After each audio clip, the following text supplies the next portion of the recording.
এগৰাকী পত্নীৰ দুজন স্বামী এজনৰ লগত থাকে ৪-৫ মাহ বাকি কেইদিন থাকে আনজনৰ লগত এটা পুৰুষত দুটা নাৰী হ'ব পাৰে কিন্তু এটা নাৰীৰ কেনেকৈ দুটা পুৰুষ হ'ব স্যাৰ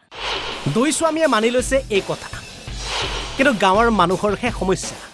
ৰাইজৰ কথা কি এটা তিৰি দুটা পা কেনেকৈ হয় দুইজন স্বামী নেকি দুইজন এটা হল অৰিজিনাল আপা হল কিবা যাদৱ ৰায় আৰ দ্বিতীয় যেটা 2 নম্বৰ এটো হল ধনঞ্জয় ৰায় পাছত ঘটিল এই ঘটনা হে ভগৱান ক'ত আছা তুমি এই পৃথিৱীত কি ঘটি আছে দেখিছেনে আপুনি মাগুৰ বৰণীয়া এই মহিলাগৰাকী চাওক ঘৰ চিৰাঙৰ কাজল গাঁও অভিযোগ অনুসৰি মহিলাগৰাকীৰ আছে দুজন স্বামী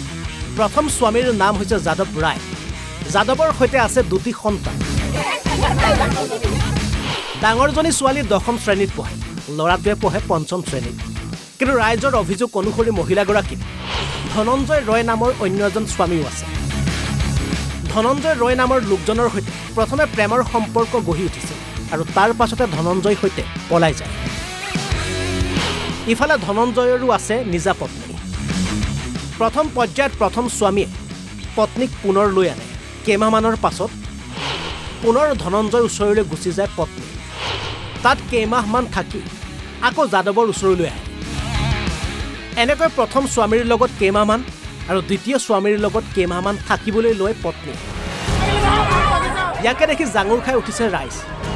সমাজৰ লোকে ৰাইজমেল অনুষ্ঠিত কৰে ৰাইজৰ এটাই কথা দুজন স্বামীৰ লগত নহ'ব যাৰ লগত থাকা সেইজনৰ লগতে থাকিব লাগিব মানি আমি নলমে আমি বিচাৰো যেনবা যিকোনো এজনৰ লগত থাকিব লাগে যে আমি ইয়াতে মানে থাকো যে এবাৰ নহয় দুবাৰ নহয় আজি 5বাৰ এনেকুৱা কৰি আছে মোৰ দেউতাকৰ লগত মানে এজনৰ কাৰণে দুইটা সংসাৰ শেষ এবাৰ নহয় দুবাৰ নহয় আমি সববাৰে মানি লৈছো যে তুই ইয়াতে ভাল কৰি থাকিলে ইয়াতে থাক তাতে গলে তাতে থাক এটা তিৰি দুটা পা কেনেকৈ হয় দুইজন স্বামী নেকি দুইজন এটা হল অৰিজিনাল আপা হল কিবা যাদৱ ৰায় আৰ দ্বিতীয় যেটা 2 নম্বৰ এটো হল ধনঞ্জয় ৰায় একে ঘৰত থাকে নেকি একে ঘৰত ৰাতি 12টালৈকে থাকে আমি কিছু নকৰোঁ কিন্তু ভিনি হয় ভিনি বুলি কৈছিল পিছত দেখা পাং ৰাতিত স্কুটি দি লৈ যায় আহে আৰু কিবা কিনি কৰে এইটোতো কোৱাই নচলে মানুহ তাৰপিছত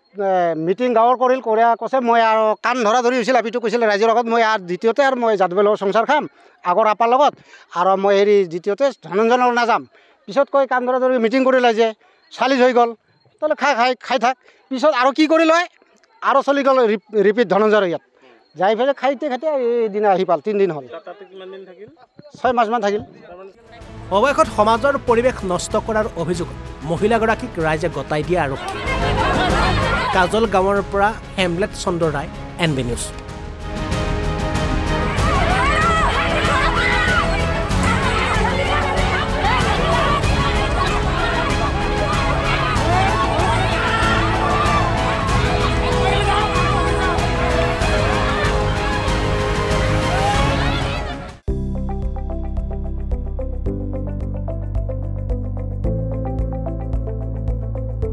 NB নিউজ